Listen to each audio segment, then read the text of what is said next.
thank you. And thank you once again for the invitation to come and present a talk on linguistic connections between Ireland and Scotland as part of this series of talks in the Public Record Office here in the centre of Belfast. It's a pleasure to get out of Queen's now and again and to meet people outside the academy, let's put it like that. Real people. So it's very nice indeed to have the invitation. The question of linguistic connections between Ireland and Scotland, I hope, by the end will be clarified a little, but it's a very complex matter. And it's certain aspects of that complexity which I would like to focus, coming from, in my case, a Celtic Studies, a broad Celtic Studies background. I'm better equipped to talk about some of these languages than I am perhaps to talk about others, although I will of course know a little bit about the broader picture, but there's no doubt, I can see from some of the people I recognise here, there's no doubt in my mind that some of you, indeed all of you, may know more about certain aspects of this than I might necessarily. But it will be from the Gaelic and the Pan-Irish Scottish perspective that I will be mostly speaking. Of course, sometimes when people talk about Irish-Scottish relations, there can be a tendency to perhaps be a little bit reductive in terms of seeing the Irish and Scots as being broadly similar. Of course, there may always be a grain of truth in some of these things, and indeed there is a lot which we share, and there's no need to talk very much about that to people in Belfast, because it's something we're obviously very conscious of here in Ulster. The interface between Ireland and Scotland, an interface that has been alive and vibrant over many, many centuries.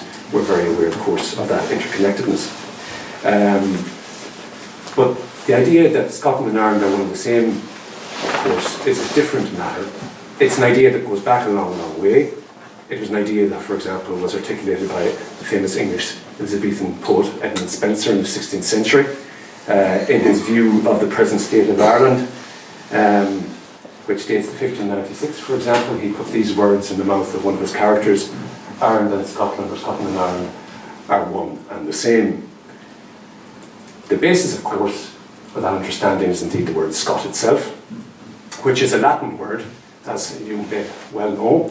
It occurs, for example, in the writings of St. Patrick and in other early Latin writings which are concerned with, if you like, the matter of Ireland. But in our earliest Latin writings, of course, it does not refer to what is now Scotland. It does not refer to any part of northern Britain, let's say. It refers to the island of Ireland. And it is with the expansion, if you like, of the Irish, or a section of the Irish, because that too is an interesting question, with the expansion of people from Ireland, let's say, it's the safest way of putting it, into Scotland, and therefore an Irish presence in Scotland from the early Christian period, from about the 5th century on, that this word Scot becomes more complicated, because the people, of course, brought their name with them.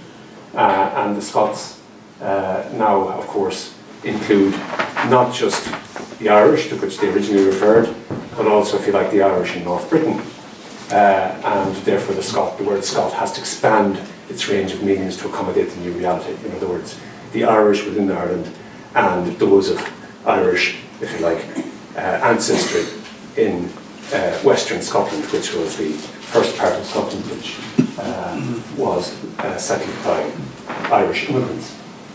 The traditional understanding of Irish, if you like, penetration into Scotland is that it was in the context of the North Antrim kingdom of Dál Riada, of course, which is preserved as the name of the very well-known school, grammar school in Ballymoney.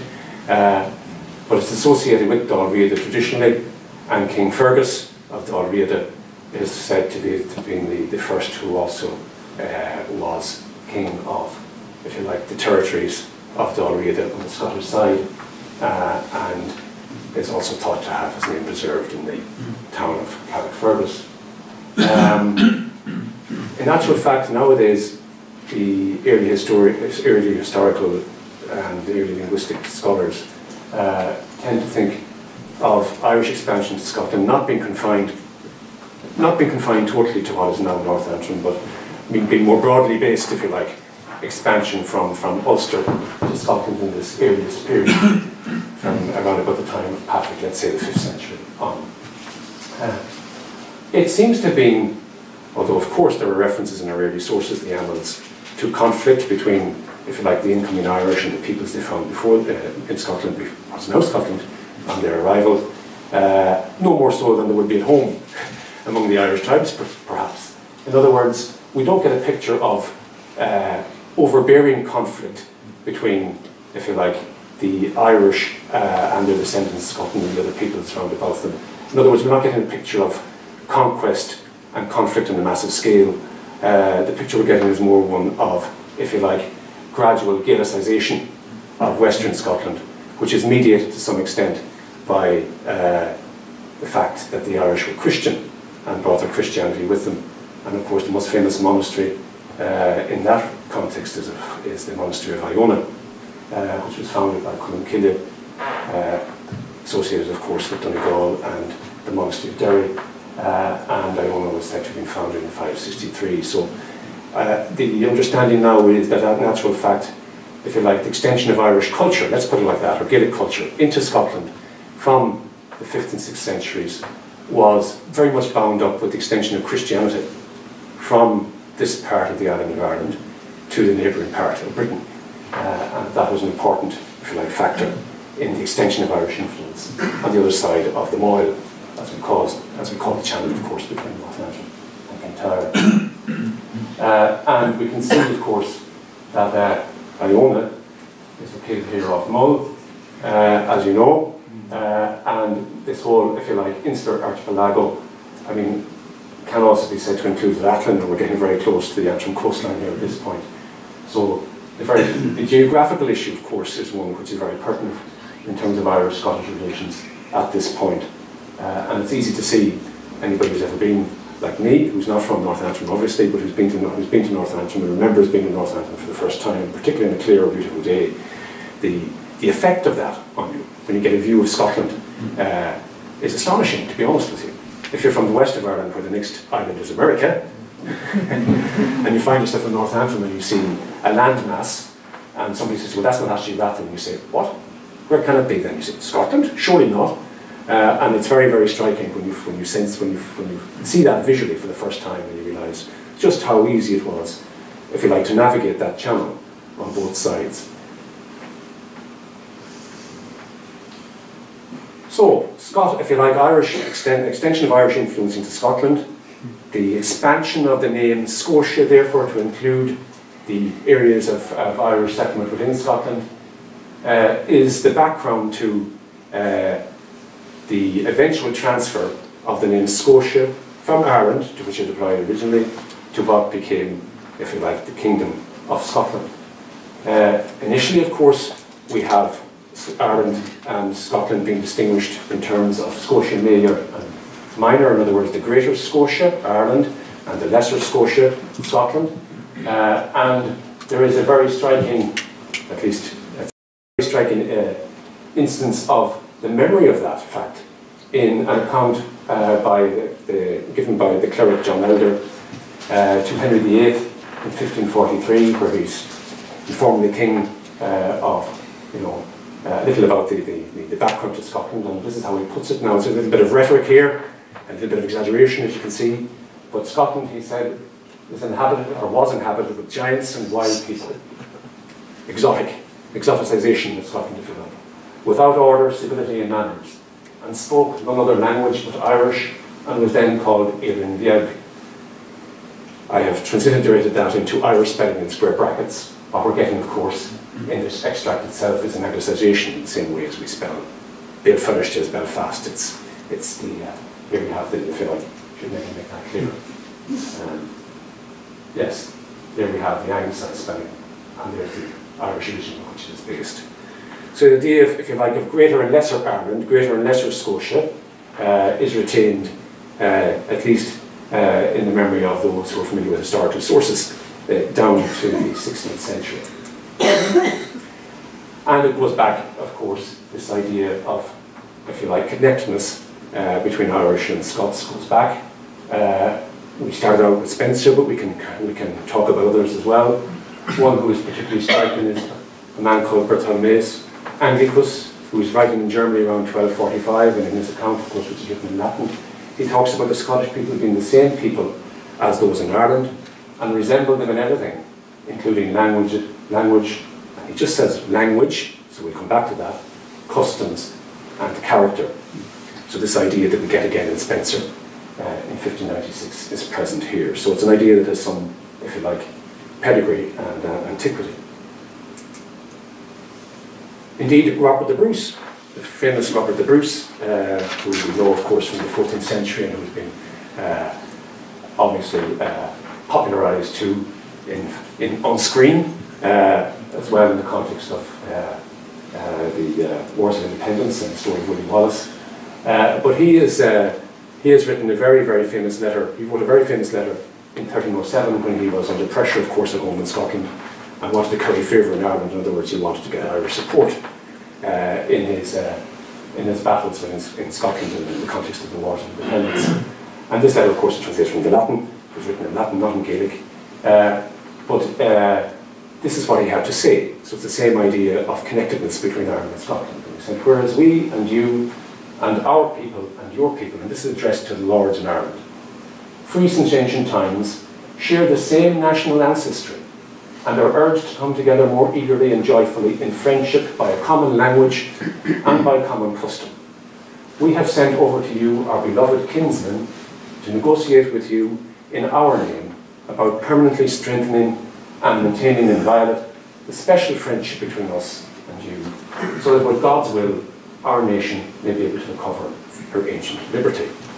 I mean, there are key ideas in there which are worth noting. The idea that Irish and Scots have the same national ancestry, in other words, there's a shared genealogy and ancestry there. There is therefore a friendship which is based not only on this shared ancestry, but on the fact that the language is shared, the Gaelic language is shared, and that the Gaelic custom is shared, and that therefore we are kindred people, and that there's a special friendship between us. Interesting, because this word special friendship appears again, doesn't it, in the context of the political life of Northern Ireland in more recent years. It's interesting that should appear in Bruce's letter going much further back in a broader context of Ireland and Scotland. Now this is Bruce writing in 1307, but could it really have been as simple as that? There is a further letter, which is dates to 10 years later, and which is a letter from the Premier, if you like, the most powerful chief in Ulster at this point in time, Donald O'Neill, and he, in writing a letter to the Pope, he described himself as King of Ulster, and in writing to Pope John the 22nd, this is how he describes the relationship. So there are some important similarities between what he and Bruce have to say, but we might also notice that there was one difference, which is worth noting. And he says, the kings of Lesser Scotia, now Scotland, all drew the source of their blood from our Greater Scotia, Ireland, retaining to some extent our language and habits. Now, what interests me in that context is that O'Neill, while referring to, if you like, ancestry and language and shared custom, also, crucially, says retaining to some extent our language. In other words, there is a heavy hint here, and he was quite clear from this, that things are a bit more complicated in linguistic terms than the Bruce gave to understand in his very rhetorical letter and plea for support from Ireland. And it is to that particular issue, the issue of language, which of course is the crucial issue for us today, is to that which we will now turn. But first we have to talk a little bit about Scotland, because the geographical boundaries and political boundaries of what is now Scotland were not always the same. In other words, the extent of Scotland changed over time. And, if you like, the original kingdom of Scotland, which came about, or was formalised, if you like, in the 9th century, when the Picts, and I'll come back to the Picts a little later, but when the Picts, if you like, the indigenous inhabitants of particularly northern and northeastern Scotland, when the Picts and the Scots were united together under a Gaelic-speaking king, Kenneth MacAlpin, the kingdom of Scotland at that point was north of the Central Belt, in other words, north of the Firth of Forth, and didn't extend further south by and large. So then what we have is a smaller Scotland at this point in time in the 9th century, a Scotland which extended its borders and expanded in various directions in succeeding centuries before the border was finally settled. How did it expand, and what were the areas into which it expanded? Well, Lothian, which you'll be familiar with, the area around Edinburgh, isn't that right? Lothian is a part of Scotland which was only, if you like, incorporated into the kingdom in the 1020s. Its affinities linguistically, as we'll see in a moment or two, were with Northumbria more so in the earlier period. We have also Strathclyde, which is in the west, and Strathclyde, of course, is the region around Glasgow, isn't that right? It's my geography fails me. So, in this case, Strathclyde is in what is now Scotland, was originally part of a greater British kingdom, and in becoming part of Scotland, it required its division from Cumbria, because there was, if you like, the retention of Celtic speech, British Celtic speech, in that part of Britain down to the 11th century, which actually shocks people, because when you put it in those blunt terms, and when you say to people, what is now Welsh, the ancestral language of Welsh, was once spoken all over Britain, and it survived in parts of what is now Scotland until the 11th century. Some of our earliest Welsh literature is located in the Edinburgh area, for example. And people go, what? But that is a fact, because a lot of the famous Welsh poem is located in the Edinburgh area, not in what is now Wales at all. So this goes to show just how complex the thing is. Galloway, which of course is in part of Scotland very close to us here, the Stranraer region, was indeed also out with, or beyond, the Kingdom of Scotland until the 13th century, when it was finally incorporated for once and for all within the Kingdom of the Scots.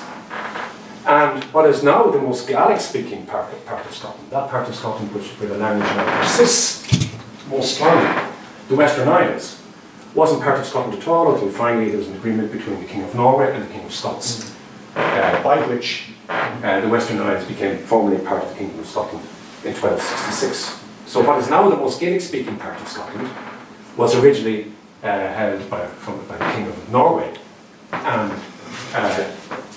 you may well therefore draw the conclusion, and you'd be right, that there's indeed a Norse inheritance there as well. So Scotland is a very, very complicated place, and the Kingdom of Scotland is a composite kingdom built up of various constituent parts, particularly between the 9th and the 13th centuries when the border was finally settled, with the exception of the small matter of Berwick and Tweed, which did change hands subsequently.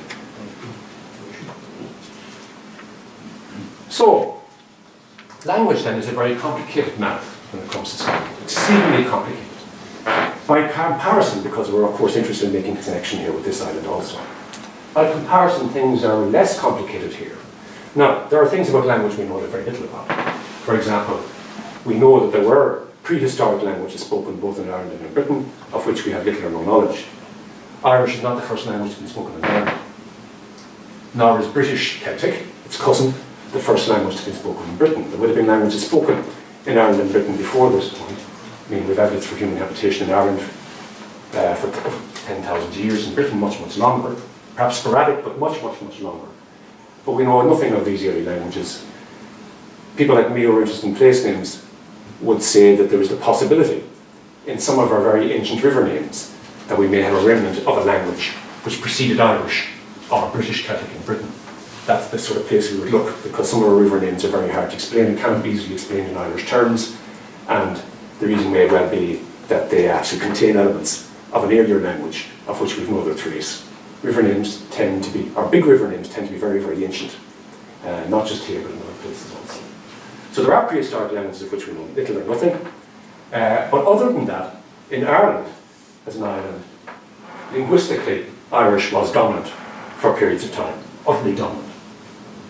And if you like, while Scotland was being shaped into the kingdom which we now recognise, while it was taking that shape, Ireland at the same time was largely Irish speaking, with the exception of some Norse settlements on the east coast. Can you think of any? Has anybody ever heard of any of these Norse settlements on the east coast? I don't like talking all the time myself. Waterford, excellent. Waterford, Dublin is of Irish language origin as a name, but of course there was a Viking settlement there, absolutely, and the Vikings borrowed Dublin into their language. Strangford and Carlingford. So these were ones that come closer to home. So we have Strangford and Carlingford, the names of the locks. We have at least three Irish county names, Wicklow, Waterford and Wexford, which bear testimony to the Norse. And Arklow, indeed. So we have about 60. The current consensus is around about 60 place names in Ireland. That's very few, exceedingly few actually when we compare it with Scotland and indeed parts of England. In Scotland, and again in the Gaelic-speaking parts of Scotland, the Western Isles, there are hundreds upon hundreds upon hundreds of Norse names which have been borrowed into Gaelic once Gaelic became the major language in those areas again after the influence of the Norse waned post 1266. So Ireland then, dominance of Irish, some evidence of Norse in some coastal settlements, but very few Norse place names, and therefore very little evidence for large-scale, no evidence for large-scale Norse settlement in Ireland as a whole, which makes Ireland different from Britain. After the English conquest in the 12th century, we do have other languages being introduced.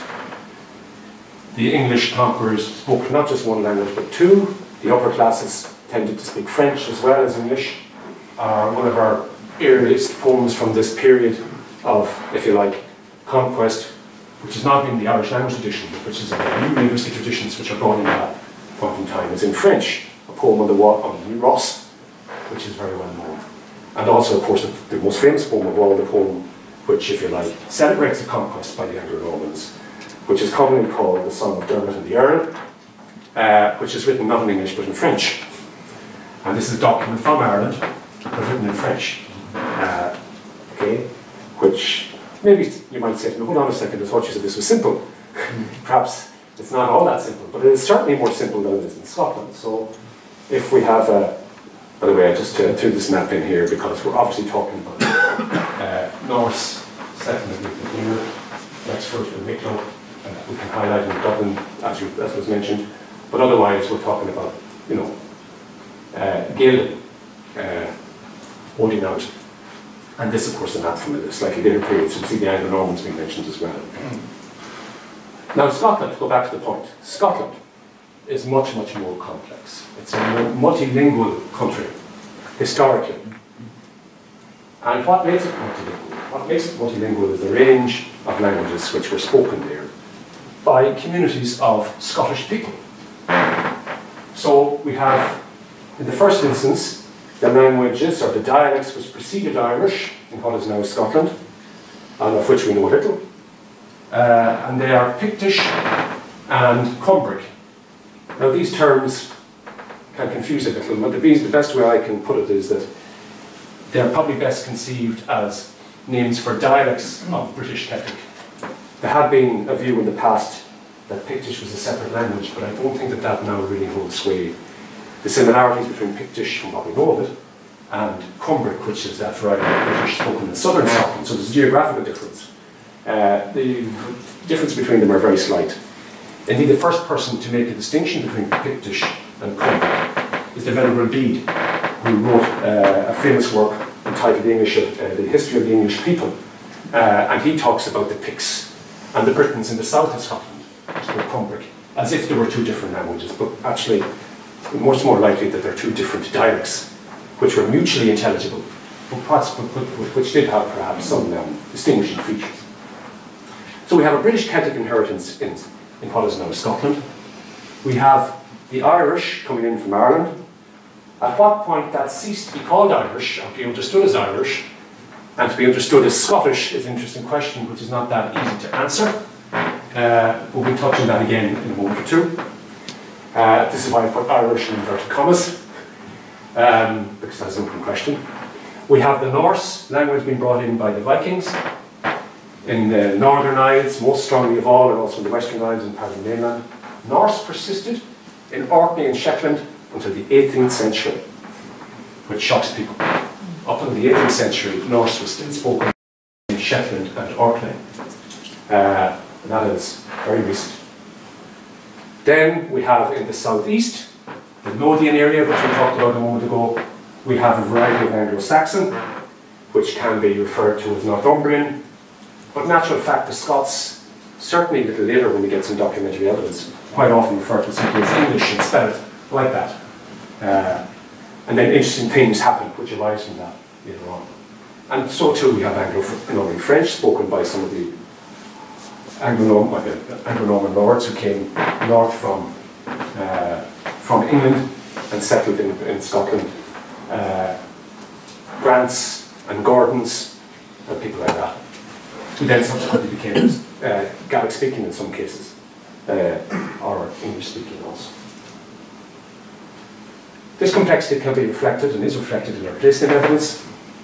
We have, I'm sorry to say it hasn't come out that well, which annoys me, but I can't help it now, so my apologies. But we have a map which was drawn by a colleague of mine who works in Scottish place names and he's working in Glasgow, Simon Taylor. And he tried to map the complexity, the linguistic complexity, and I'm talking through this, the linguistic complexity of Scotland by dividing it into regions. I can provide a copy of this then when you give me a name at the end, because I do apologise for the fact that the print here is so smudged. I don't know why. But in any case, what he was trying to do on this map was, by dividing what is now Scotland into regions, based on the place name evidence, the types of place names you get in those regions, he was trying to build up a portrait or a picture for us of what languages were involved in what region, and how that varied from region to region, how utterly complicated it is. So now we start to see how straightforward Ireland is at a similar period by comparison. So, for example, the area which is now Gaelic speaking, the Western Isles, and particularly here Lewis, which is the biggest island and the one with the biggest or largest Gaelic speaking population, had initially, based on what the place names tell us, we have evidence of Pictish being spoken here, the British dialect, followed by Gaelic or Irish, or whatever we want to call it at whatever point in time we're talking about. Then we have the Norse influence, and then reversion to Gaelic again. Gaelic becomes prominent again. So the cake, if you like, and the various layers in that cake is constituted of three languages, but 4 layers, if you like. So from Pictish to Gaelic to Norse back to Gaelic again. Sorry. What sort of period? This is the period, well, if we're talking about Pictish, we're talking about down until the 8th, 9th centuries. Then some evidence of Gaelic coming in. Then Norse, well, Norse comes in too from the late 9th century, of course, 10th, 11th centuries in particular in the case of Norse. And then the emergence of Gaelic more strongly from the 13th century. Okay? So, by contrast, here in the southeastern corner of Scotland, we have initially the Cumbric dialect of British, then we have Northumbrian, a dialect of Anglo-Saxon. We have Gaelic, some evidence for Gaelic in southeastern Scotland. But the crucial thing here is that we have no evidence for Gaelic in southern Scotland ever having been spoken by the people of the region as a whole. Our evidence tends to suggest that Gaelic may well have been introduced to this part of Scotland, but only among the upper classes, while Gaelic was the language of the Kingdom of Scotland. And when the Kingdom of Scotland was in the course of expansion, then Gaelic was the language of king and government and power. So that at the upper classes, there may have been some knowledge of Gaelic, but it never ever percolated down to society as a whole, because something had happened by then, which we will talk about in a moment. In other words, Gaelic went back into reverse, it went into decline from the 12th century in this southern area of Scotland, and we'll come back to that. So it's a very complicated picture, different layers and different, if you like, cakes in different parts of Scotland. As you might expect, Gaelic is the more strong presence over here in the west, that part of Scotland which faces Ireland. So, a very complicated picture down to the 12th century. From the 12th century, late 12th century on, things start to become a little bit more simple because of language shift and language obsolescence. It's not always easy to say, indeed it's very hard to say why, exactly why and how a language receded and disappeared, but we can certainly say it did, and that is true of the British dialects in particular and of Norse. Now Pictish went first. After the union of the Gaels and Picts, which we mentioned earlier, and the creation of the Kingdom of Scotland in the 9th century, Gaelic became the language of kingdom government. It was the language of prestige. And where people might have been bilingual speakers of Gaelic and Pictish, two dialects of Celtic languages, if you like, it was Gaelic that was in the ascendant, okay? And Pictish eventually receded and faded. The British dialect, Cumbric in southern Scotland, also receded and faded from view and had gone by the late 12th century.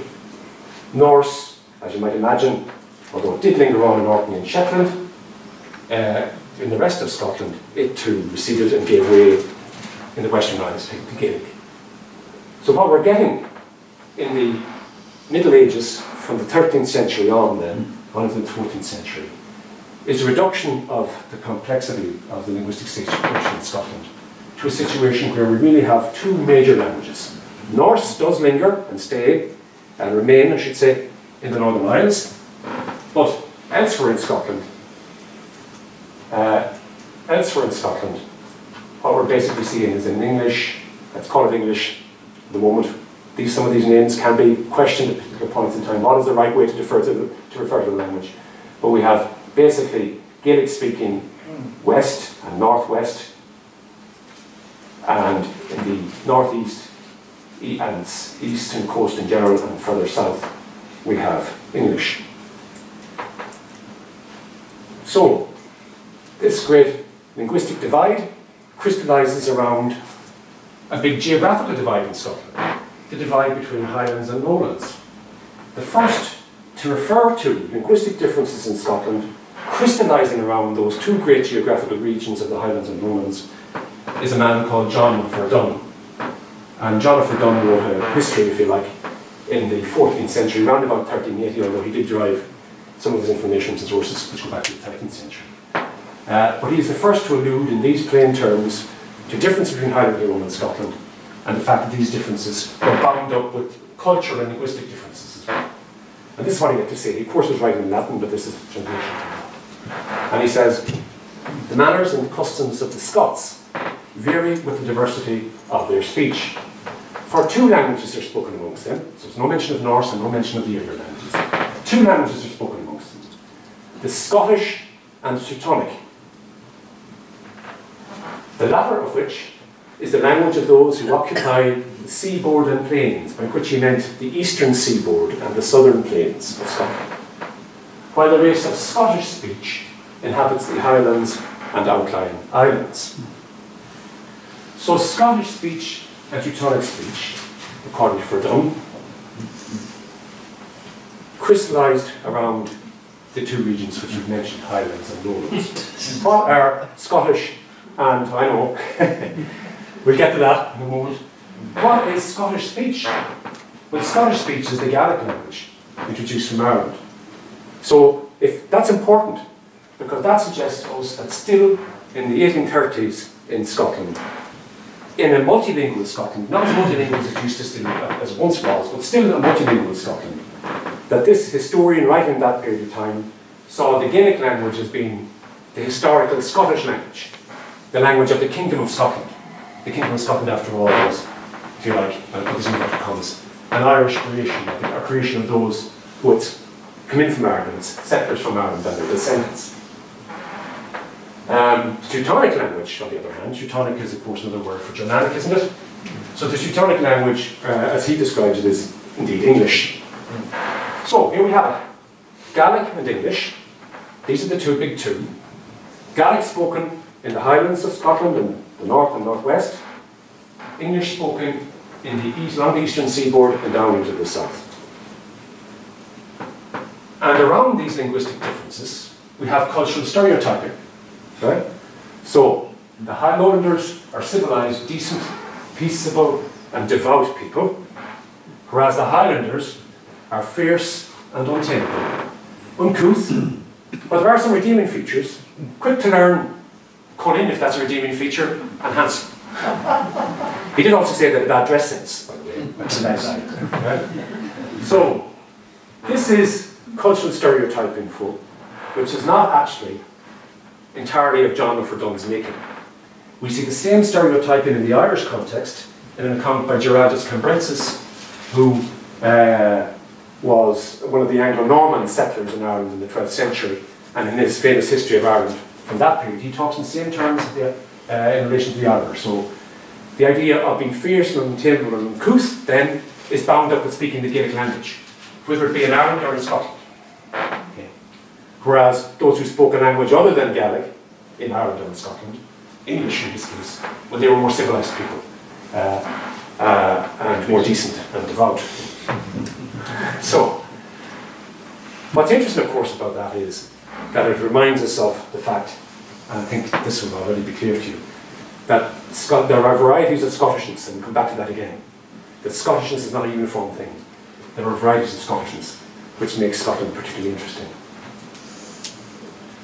So the question then of the national language we raised here, for Verdun, the national language, the Scottish language, was still Gaelic, right? Despite its Irish origins. Right? And indeed, Scottish medieval historians talk about the kingdom of the Scots and the kingdom of Scots having still a consciousness of an Irish identity, an Irish background down to the 13th century. I'm thinking in particular of David Broom, who was a very well-known historian in the University of Glasgow, who's written a book entitled The Irish Identity of the Kingdom of the Scots, where he talks about this idea, how the retention of, if you like, that connectedness with Ireland, how that was maintained by Scottish kings and Scottish historians down into the 13th, down into the Wars of Independence actually, at the time of Bruce. And we saw Bruce himself refer to that sort of idea. Shared ancestry, shared language, shared customs. Did Bruce speak Gaelic? Very good question. Bruce's mother is likely to have been a Gaelic speaker, and it is, the letter was written in Latin, but it seems, yes, very likely that he did have knowledge of Gaelic. But he may have spoken Scots as well. Or he may have spoken Scots as well. He may have spoken Scots as well. But he was from Western Scotland, wasn't he? So you can't be entirely sure. But I would say he had a knowledge of Gaelic, yes. But I have no proof. It'd be circumstantial. So, for Verdun then, the national language is still Gaelic, but this was soon to change. In the 14th century in Scotland, and in the context of this great linguistic divide now between Highlands and Lowlands, we need to remember that the Lowlands were the location of king and government. Whereas the Scottish kings had originally, if you like, their base had been Scone outside the town of Perth. It had gradually moved south in the course of the 11th, 12th centuries. It had been in Lithgow, had been in Stirling, and eventually it ended up in Edinburgh. Now the fact that Scottish king, if you like, the headquarters, the base of the Scottish kings and his council, his government, if you like, the fact that that moved to Edinburgh, of course, the indication of that is that it moved into English-speaking Scotland, very firmly out of what was once Gaelic-speaking Scotland into English-speaking Scotland. So, from the 11th century, certainly, we have king and government located in the English-speaking part of Scotland. We have Malcolm III marrying a sister of the King of England. We have the royal family taking on English names, and there is a sense of English becoming more prominent, in other words, becoming more prestigious within Scotland in a way that perhaps it hadn't been before. And by the time we get to Verdun, even though he still calls Gaelic the Scottish language, around about the same time, and definitely in the following century, we see the terminology shift and change. The Scottish language is no longer Gaelic. Gaelic is now displaced, if you like, within Scotland. It's considered to be more marginal, right, from the lowland Scottish perspective. Right? It's associated with lawlessness and wild people, as we saw, people lacking civility. And the language, interestingly, in lowland sources, written in English, is called Irish, or Erse, which is a term we may be familiar with. Erse is just a lowland Scots form of Irish. So we see the language being called Irish in the Scottish lowlands, which must be to do with the question of, well, which of these two languages is the national language of Scotland? So the Gaelic is being moved aside in that sense, right? It's really something that came in from Ireland, and it's the variety of speech that we speak in southern Scotland. Right? The variety of English that we speak in southern Scotland that now is the language of prestige. Right? And this can be seen, for example, in the case of Gavin Douglas, who was King James IV, if I remember correctly, James IV's poet, personal poet. He wrote in English. He describes the language which he wrote as being the language of the Scottish nation. So despite the fact that the Scottish nation is not uniform, that there are Highlanders and Lowlanders in more than one language, that statement clearly indicates that for Douglas at least, and he knew full well that contacts with Highland Scotland, that as far as Scottish is concerned, that it was now the English variety, now starting to be called Scots, which reflects this fact, that it was this other language, English, now called Scots, which was really the language of the Scottish nation. So, the terminological shift between Verdun and those who came after. Indeed, the idea of wildness, the fact that some Highland clans were seen to be beyond the rule of law, not very pliable and willing to be governed from the centre, let's put it like that. We see this reflected in some of the historical works from the 15th and 16th centuries. I just picked these two because I thought they maybe illustrated the point which I was hoping to make, and that was, okay, we see it starting with Verdun, Highlanders, wild, uncivilised, Gaelic-speaking inhabitants who speak Irish, and we see them referred to by the chronicler Andrew of Wintoun in 1406. He calls them the wicked Highland men are one of the same as the wild Scottish men. So Highlanders are wild Scots. But what about this in the case of John Leslie a century later? Now, this is the most extreme, I think, manifestation of this I've seen. He talks in terms of the wild, unquiet and unstable nature of the Irishmen dwelling in the Highlands and Isles. Irishmen, 1,000 years after the first, if you like, movement of people from Ulster across into Scotland. Would they really have considered themselves to be Irishmen? Perhaps not. They would have certainly understood that they had an affinity with Ireland, but to be called Irishmen seems to be very much an extreme, if you like, manifestation of this marginalisation of Gaelic and Gaelic speakers within Scotland. And it's not something you see very often. You rarely see them referred to as Irishmen. You sometimes see sources talk about the Highlanders speaking Irish, but this is a step further, actually calling them Irish as opposed to Scots. This is most definitely seen themselves as being. Bringing this all back home, Scotland and Ulster, which of course will be something that will interest us especially. John Speed, a famous cartographer of the early 17th century, in the province of Ulster described in his atlas called Theatre of the Empire of Great Britain in 1612, has an interesting statement, and that is as follows. This province of Ulster affronteth the Scottish Islands, which are called the Hebrides, whose inhabitants at this day is the Irish Scot. So from the 15th and 16th centuries, as I've said, we don't see the Scots, the Highland Scots being called Irish in that narrow sense, but we do see some call them the Irish Scot because of that reassociation very strongly of the Gaelic language in Scotland with Ireland. Part of that, of course, was also due to the fact that so many Highland Scots came to Ireland in the later Middle Ages as gallo classes, as we know, and they were mercenaries who were happy to be paid by the highest bidder, but that's not to be too cynical because they did have certain mercenary families had strong connections with certain Irish families, but sometimes you will too see them working in, if you like, the English interest in the context of conflict with Irish chieftains. But in any case, to return back to this, these Highland Scots then, who were connected to Ireland by virtue of language, and who were connected to Ireland by virtue of the economics of the military situation in Ireland and Scotland at this point in time, and the fact that so many of them came to Ireland as gallo classes, are actually sometimes on occasion referred to as the Irish Scots. Now, I always think that that's most interesting when we think of Ulster, and we think of our own, if you like, identities here, and the mixture of identities.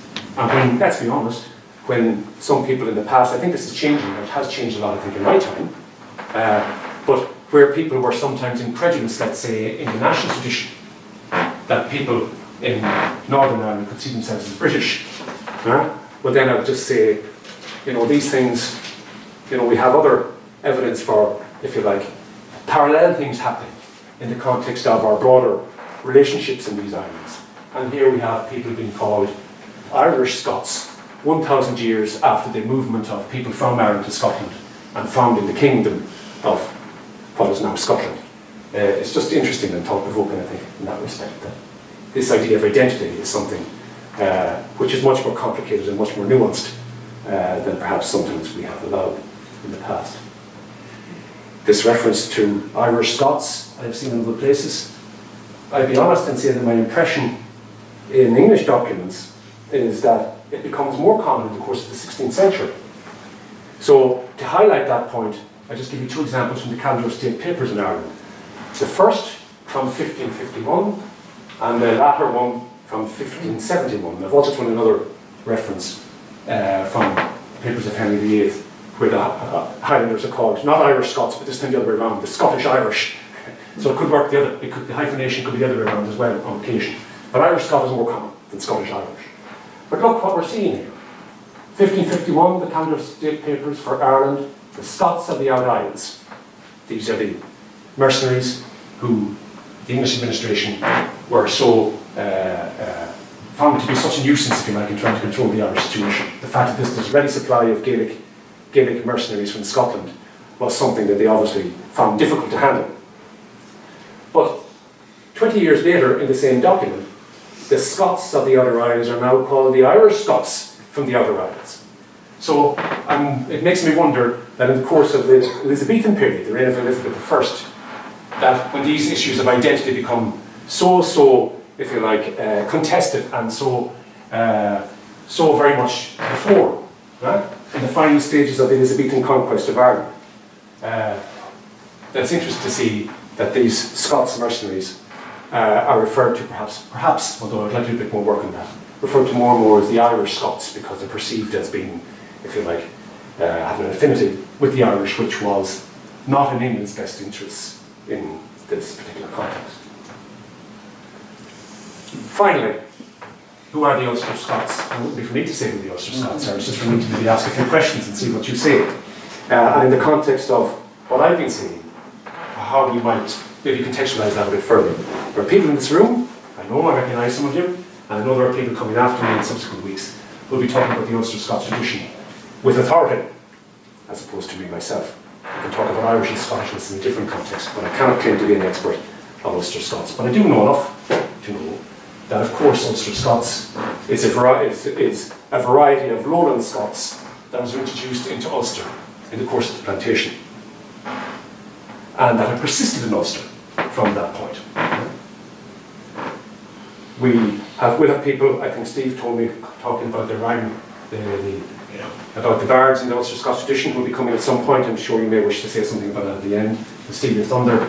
But we do have a literary tradition in Scots, Lowland Scots in Ulster, an important literary tradition.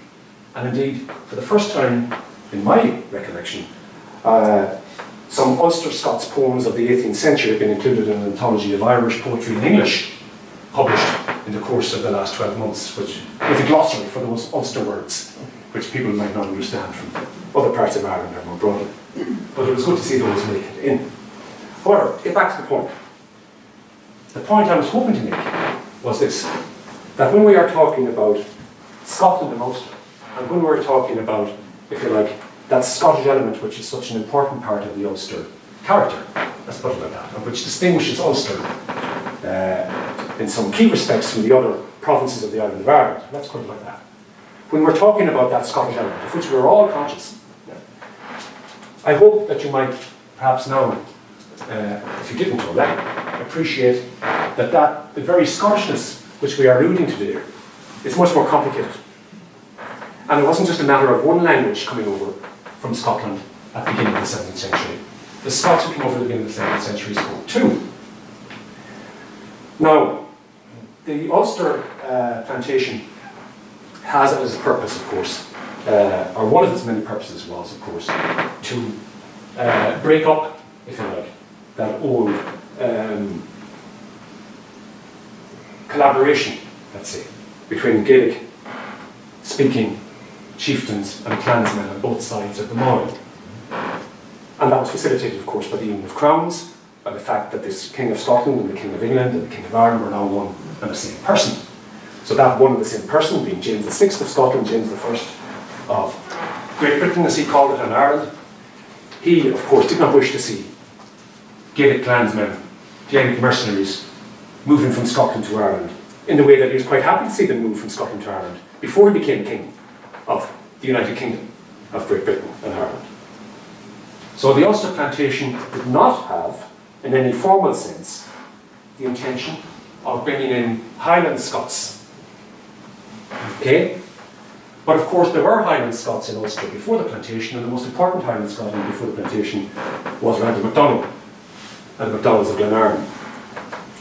So there was a Scottish Highland presence in Ulster, alongside the new Scots, if you like, who came largely from the lowlands in the early 17th century. And the Scots who came to settle the lands in Ulster certainly came from Ayrshire and places like that, and Galloway. Naturally enough, they would be inclined to come from those parts of Scotland which were closest to Ireland, in the first instance perhaps. But those who would have come from Galloway would have been Gaelic speaking or bilingual at this stage, Gaelic and Scots. Okay? Those who came to the MacDonald estates in Glenarm, and Randall MacDonald was very much in favour with James I because of the extent to which the plantation lands in his part of County Antrim were a success and were populated by British settlers in the way that the government would have wished. There can be no doubt that among the Scots who came to settle in that part of Antrim, there were Highlanders as well as Lowlanders. So the point I'm trying to make is that in early 17th century Ulster, we have Scots coming to settle in great numbers and making up the great larger part of the plantation population in terms of those who came from Britain as a whole. But these Scots did not speak just one language. They spoke either Gaelic or Scots, or perhaps in some cases both. And therefore when we talk about Scottishness in Ulster, I think it's also maybe perhaps worth bearing in mind that Scottishness in Ulster is a richer thing than perhaps sometimes we acknowledge. That there were varieties of Scottishness, and that those varieties of Scottishness are bound up with not one language but two. And on that point, I will conclude. Thank you very much.